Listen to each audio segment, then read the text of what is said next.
Hey drivers, I've been messing around with VW keys again, and talking with Annie from Annie's VW, we both decided that these replacement keys that come with the aftermarket lock cylinders are super duper ugly and we don't like them. So what we decided is to try and cut new keys with better looking blanks. For our cars, this is like 68 through 70 Type 1 and Type 3. It's the K profile that we use. Annie found these and they fit her lock cylinder. On my end, they don't fit so great. This groove here is thinner on my original than it is on the copy by about 7/1000ths of an inch. And so that's enough that this K profile that should be appropriate for my lock cylinder won't actually go in there. Now I finagled with it a little bit and filed that groove down. I was able to make a key that fit, and honestly it still kind of stinks. I don't like that. Plus, there were actually cooler looking blanks than this one. Let me show you. On some vehicles for a while, they had these little jewels.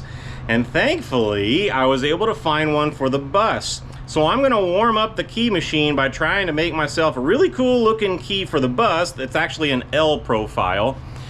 And luckily, once they came in stock, we also found the VW looking key in the K profile. So we're gonna try to make up 3 sets of keys here, right? A cool key for the bus, a cool key for Dweezil, and a cool key for Annie from Annie's VW. Let's get started. Quick review of the key machine. This is the vise here, so we put the original in this one and the blank in this one, and then this little follower here will follow along the original key while the cutter cuts it. Now I've had to mess around with the depth here. This follower can move in and out, and that will affect how deep the cut is over on this side. I'm not totally confident that I have it correct, so we're going to keep messing with that too. This part over here is just for finishing. It's just the wire brush to get the sharp edges off the key once we're done cutting.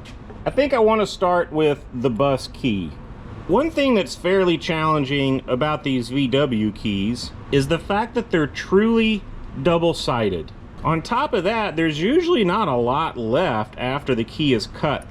So not only is there not a lot to hold on to in the vise, it's also the case that you have to line everything up twice. We got to flip not only the original, but the copy over as well. There's a lot of double-sided keys out there that are symmetrical, right? They're the same on both sides.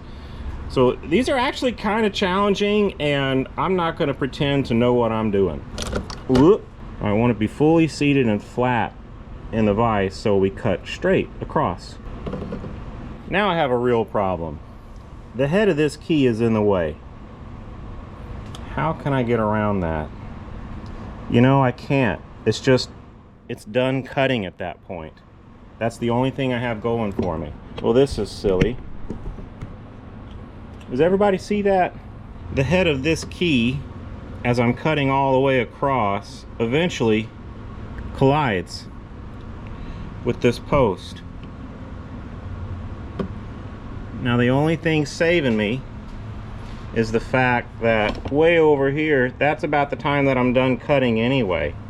Now what I've seen before is that the notch is not perfectly aligned with the end of the key for both the original and the copy. So I don't really have a way to check that, right? If that head wasn't in the way, I'd be able to rotate everything up so that the follower was on the tip of the key, and I'd see if the tip of this key is right there on the cutter, but I can't really do that. So this is kind of what I'm fearing.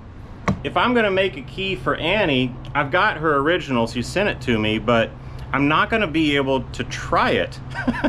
It took about a week and a half for the key to make the distance between here in Florida and the other end of Canada. So I really want to be confident that I've cut a good key. I want to do all my double and triple checks, and right now it looks like one of them has been taken away from me. The question becomes, is it really that important that the tips of the keys are exactly the same? And I have to say yes, because this is my first point of reference, and I lose that when I flip the keys over. At that point, the tip of the keys become my point of reference for lining everything up in the vise. This head will be facing the other way, and I think I'll be able to do that. But if this tip is not the same distance from this ledge as this tip and this ledge, then my cut will be offset. That's never going to work. So the plot thickens a little bit. What I'd like to be able to do is just line things up with this gauge here, but I can't get far enough over to use this gauge to line the keys up by the tip. So we need a solution. I don't want to just guess at this. It takes too long to get these keys back and forth, and as will become evident, things are getting a little bit crazy around here. That's for another day, but for today, we need to be sure that we're getting this thing cut accurately. So what this is starting to feel like is we need to make an alternate gauge. This one I think is right at 3 inches. Yeah, it's about a 64th further than 3 inches. That's about where the follower and the cutter is. So how can we do this? It looks kind of like if I set the keys back in the vise a little bit, it leaves me a little room here for a finger to come up and reference the tip of the key, and same thing back here.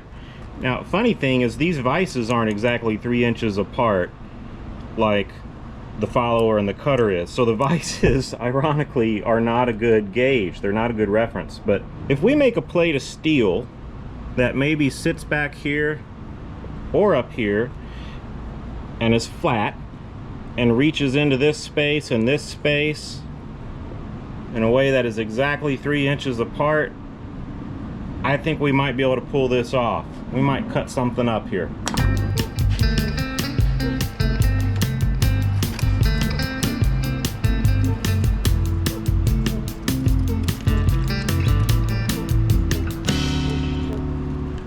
I think this will work.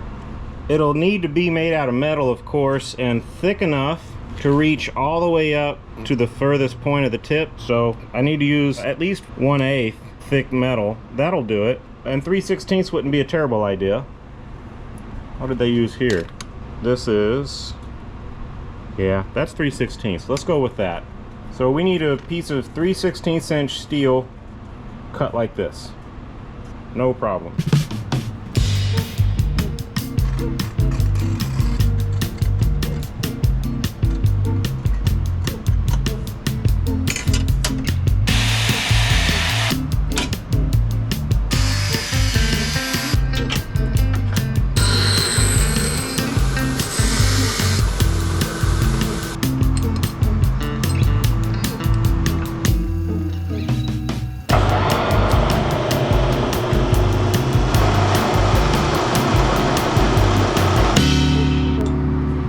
Okay, let's eyeball it here and see if this looks right. That looks good. Let's do a little test. I think if I turn this upside down,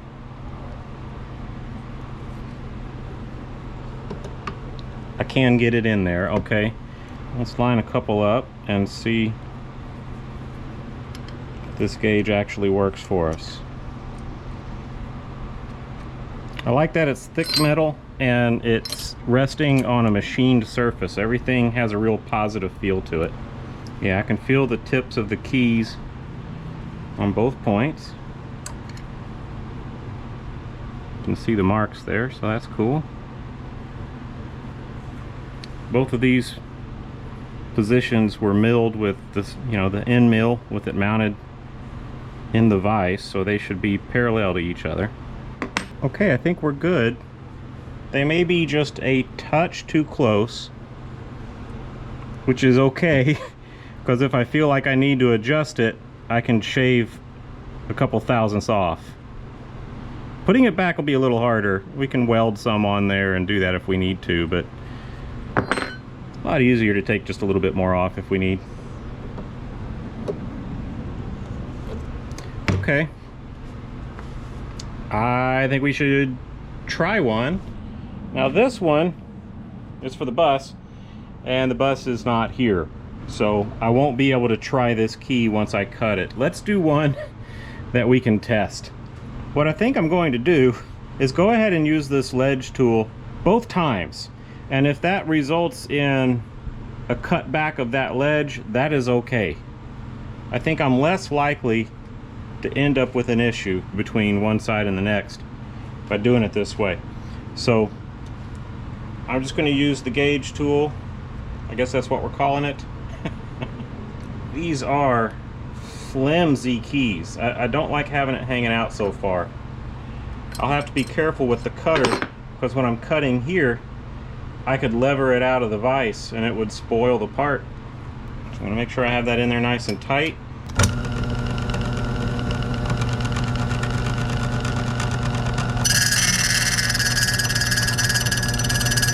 So that adjusted the ledge just a touch.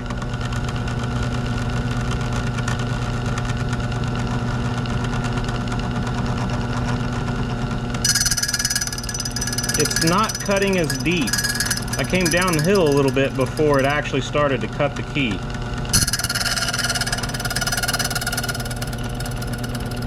That would indicate that the follower is too far out.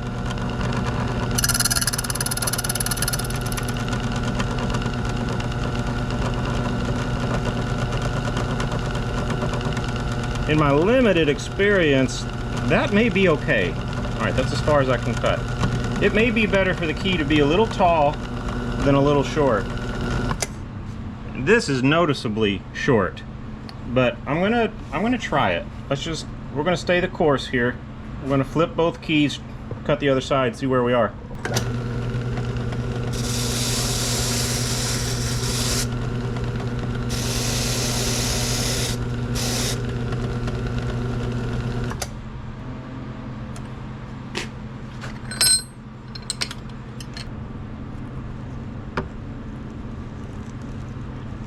And just kind of a quick test there. The teeth are just barely touching the tip of the key, so I think we're in good shape with our alignment.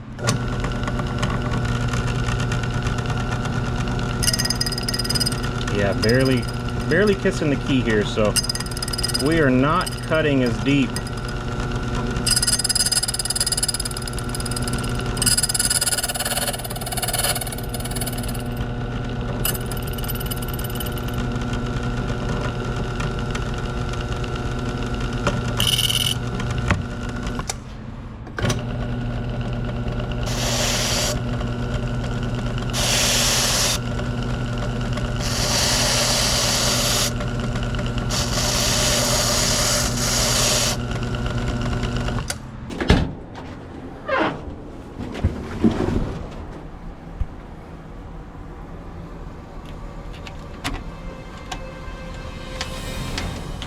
It does not work. It goes in a little rough and it doesn't turn. So we are going to have to cut deeper. So, okay, that was a pretty gross undercut. So not terribly surprised, but I would rather be able to cut a little more because this thing wasn't cheap than have cut too far. So let's see what we can do. I'm gonna pick a spot where I only cut on one side of the key. That way I'm taking a direct measurement for how much I should adjust my follower. So this is 0.24. That same spot barely got cut. And it measures at, wow. We really need to make an adjustment. It measures at 0.26. So we need to cut 0.5 millimeter deeper. That's pretty far off. I've put the dial indicator just as in line as I can get it, which isn't very in line, but that's what we can do.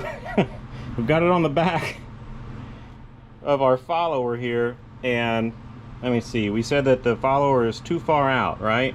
Because that is pushing the key back and holding it off of the cutter. So we need our follower to go in.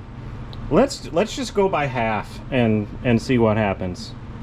Maybe 12 thousandths, somewhere in there. I'm going to loosen this. I'm going to go 15. We're going to leave about 5 thous for error and wire brushing. We're somewhere in the ballpark. Let's try this. Okay, this really should be a light cut here.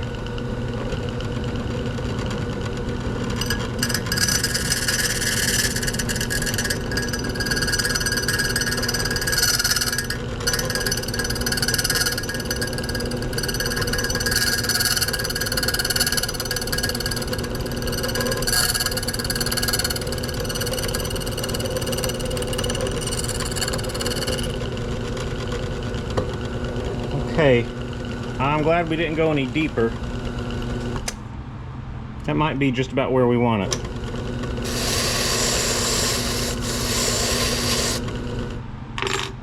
Got to make sure I have the key facing the right way each time. That would definitely ruin it. Okay, not a whole lot to grab onto here. I remember working at the hardware store, yeah, 30 years ago. These keys really being challenging for that reason. It was just not much to grip onto. Okay, I'm happy with that. Let's go.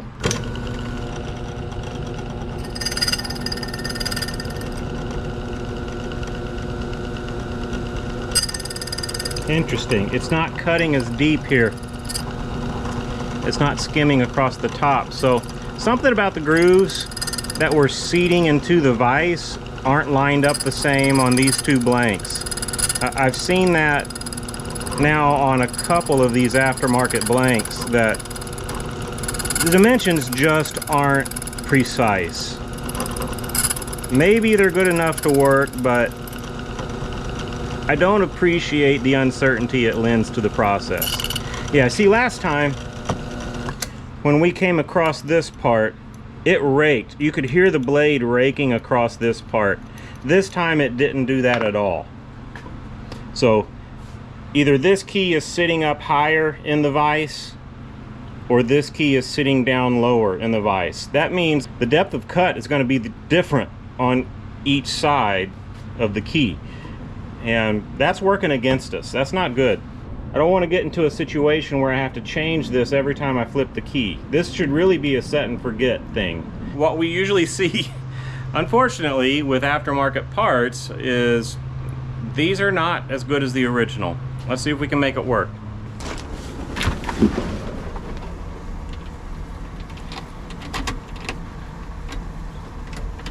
There we go. That's enough.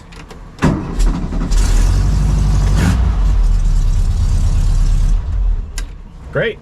I think I need to do a couple more to make sure it works reliably.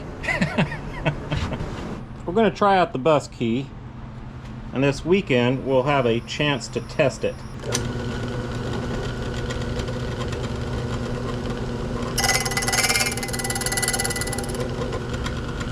This one did not cut as deep.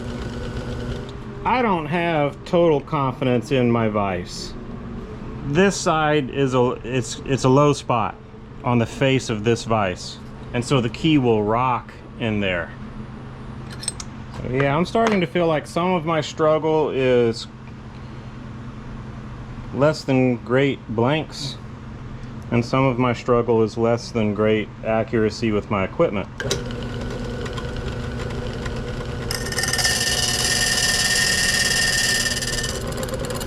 That wasn't too bad. Okay, so we didn't get to cut all the way to the tip. We'll see just how different it is here. There's a little bit of a lip there.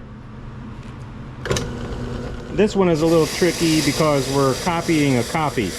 I've never had an original key to the bus. I believe the one that I used here is the most original I have. Like, it might have been the only one that I had, and it's always worked fine. So we shall see. It's a couple days later. We are where the bus is being stored currently. This gives us an opportunity to try out the super cool key and see if our cut works.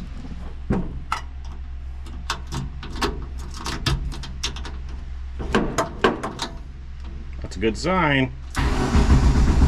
Cold start, first in about a month. Gotta love these VW engines. Uh-oh.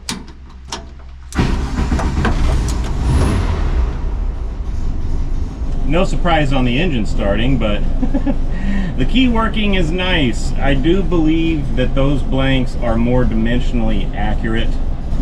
They're cutting symmetrically, or at least a little bit closer to it. And so that's good that there's something. It's unfortunate that there's some blanks out there that, in my developing opinion, may be quite inferior. You see, the problem with this is someone will order these blanks take them to the hardware store, who will cut them like normal, and they won't work. And then who do you blame? The keys have been cut at that point. So there might be some hardware stores out there getting the finger pointed at them for a bad blank. You decide. I've been playing with these blanks, a dial caliper, and a magnifying glass for about an hour here, and this is what I found. These blanks stink. This one stinks a whole lot more than this one, but neither one of them are like the original. On this side of the blank, there's a groove cut in here and a groove cut in here, so we end up with a bump in the middle. This bump is different widths across the three blanks. This one is closest, which is cool because this is the cool key.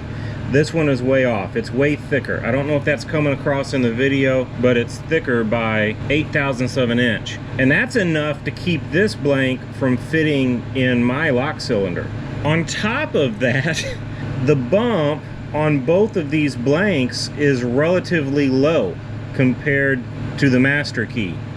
And that's a real problem because this bump, this side of it and this side of it, when we cut each side of the key, is the reference point. See how with the key sitting in the vise here, we're pushing the key all the way down until it hits that bump. And that bump is in the wrong place and it's the wrong width. So because we have a bump that is too wide and off center, we're cutting each side of the key to different depths. The top side ends up getting cut too deep by about, I don't know, 0.08 of an inch or so. And about the same thing happening on the other side, but too shallow. So I've taken this data and focused on just how high or low that bump is across the key from top to bottom, and taking into account the different widths, right? This is the widest one here. The one Annie sent me has the center of its bump 0.014 inches above the middle of the key, but this one has the bump significantly lower, like almost 0.19 of an inch lower. The original bump is above the midpoint. The bump of this aftermarket key is below the midpoint by a little bit. So the full span here is almost a 0.5 millimeter. Maybe that's significant, maybe not, I don't know, but I'm trying to account for it, right? So what I've decided to do is shim the key when I cut it. I've gone ahead and cut one straight without shimming and all that stuff, and we'll just send it. Also going to cut a cool key, and I think I'm just gonna cut it normal as well because it's a lot closer. But this one that's so far off, I'm gonna shim the blank up by 0.09 of an inch, and I'm choosing that spec because it's about half, and I'm going to shim the master up when I flip everything over and cut the other side. And that should put the midpoint of this bump pretty close to that spec as far as the cuts are concerned. Now, the distance from the top of the key to the bump and the bottom of the key to the bump, I'm not so sure about that. I don't think they're gonna look exactly the same, but this is just something to try. The big wild card here is how close does any of this need to be anyway for a key to work? It's always been my impression as a kid who worked in a hardware store a long time ago that these were the toughest ones. The VW keys that were actually double-sided. These were the trickiest, these were the most picky. Usually if one of us kids blew it, then one of the older guys would come in and make the key and make us look silly. Well, now I'm the old guy and I'm trying to do it in my garage. We'll see what we can get done here. But yeah, we're gonna shim it one way and the other way when we make this thing, and we'll just send all 3 or 4 of the keys up to Annie and hope that something works. Now, another issue that I have run into is my little tool here interferes with the head of this key, so I can't really put it flat against the blank like I want to. I'm really trying to remove any slop in my process here, so what I'm going to do is shorten the end of my tool a little bit.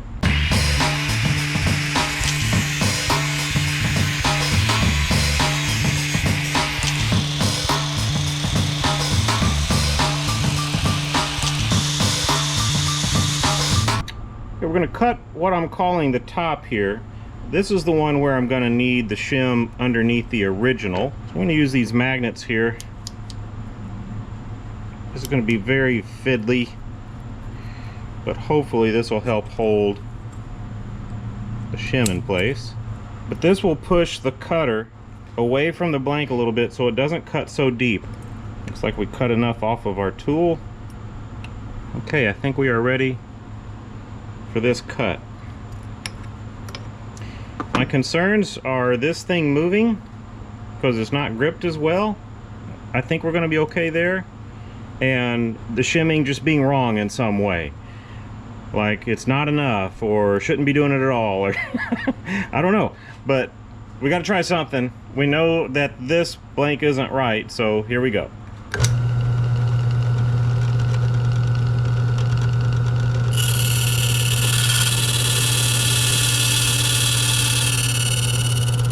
So we cut quite a bit back here. Let's check the tips.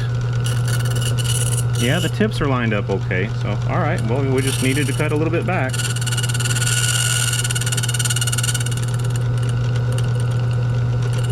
I don't know, that looks okay.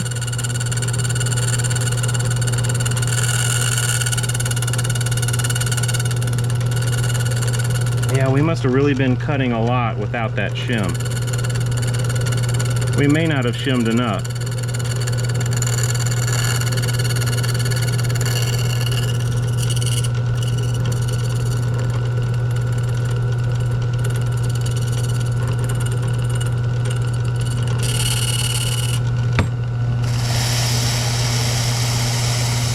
All right, now we need to reverse everything.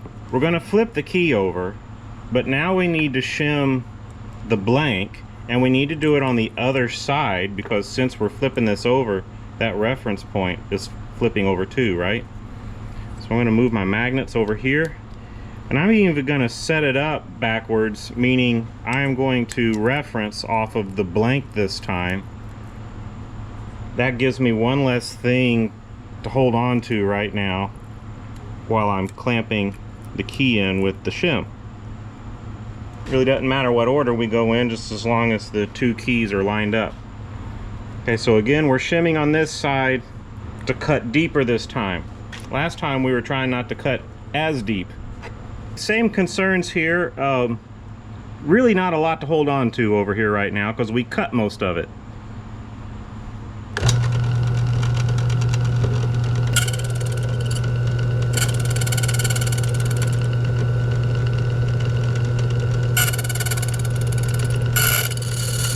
I'm getting the feeling that we probably could have shimmed a little more.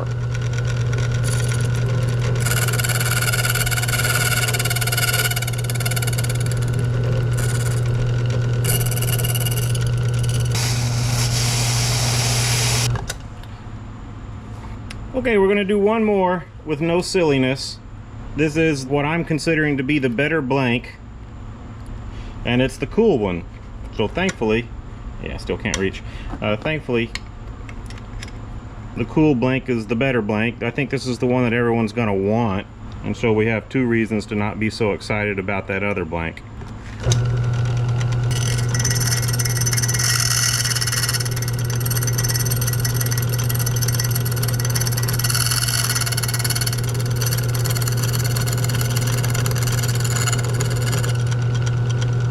Oh, I remember this. Well, I got all the way to the part that we don't need to cut. So, okay, no biggie. It's always something, folks.